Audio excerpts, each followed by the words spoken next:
My name is Robyn Kratzer, and I come to you today from Hot Springs, Arkansas, on beautiful Lake Hamilton.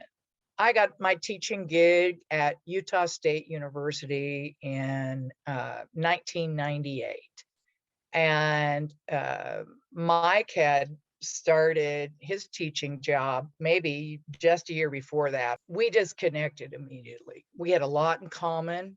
We both had Midwestern roots, he Nebraska, me Iowa. We both had a great love of music. We had both worked in music and in journalism in Texas and major markets in Texas. I was Houston, he was Fort Worth. We were both navigating our new lives in Utah. And for people who have moved to Utah, you know what I'm talking about. It's a very different culture, although I love and adore Utah, and I'm actually thinking of moving back there. We had just a great rapport at school.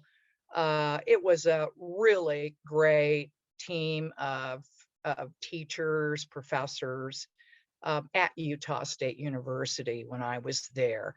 I had been brought in to fire up the public relations track of communications.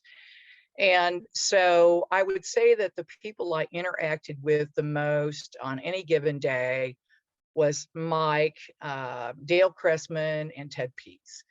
And Nancy and Brenda were both in there too, but because of classes, I didn't interact with them quite as much, although I adore them. And so I would go to Mike a lot for advice because it was my first teaching job.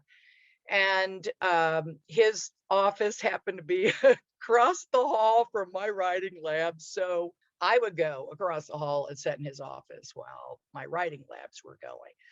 We ate lunch together all the time. So it was just a really nice environment in our little animal science building. But I think that probably the most significant component of my relationship with Mike was I drove an hour one way from Salt Lake City, and my classes were on Tuesdays and Thursdays, and I would stay on Wednesday to do academic advising. Driving through the mountains one way and through canyons is a pretty dicey proposition many days in Utah. And so everybody in the department knew that. And here's Mike Sweeney, hardly knows me, and says, "Hey, why don't you stay with us for 2 nights a week?" Okay. And I think that was a pretty significant part of this deeper connection. His family became my family. And it was, just a pretty amazing thing to be there. And when I think of memories, this is the one that Carolyn and I always remember. So Carolyn, here we go. We would be listening to Led Zeppelin full volume at the breakfast table at 7:30 in the morning.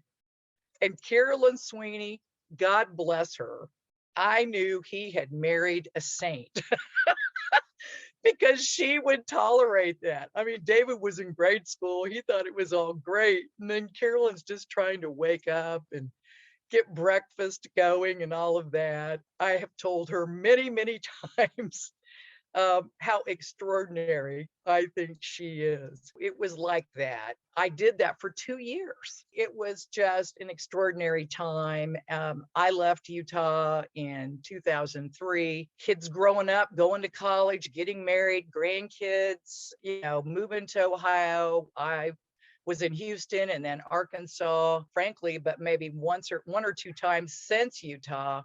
And maybe there would be periods of time that would go past, but it would just pick up, where he'd, send me a text or we do a video call and, "Hey, Kratzer," and, "Hey, Sweeney." Just, an extraordinary time, an extraordinary human being. It has just been an extraordinary friendship because he's an extraordinary guy.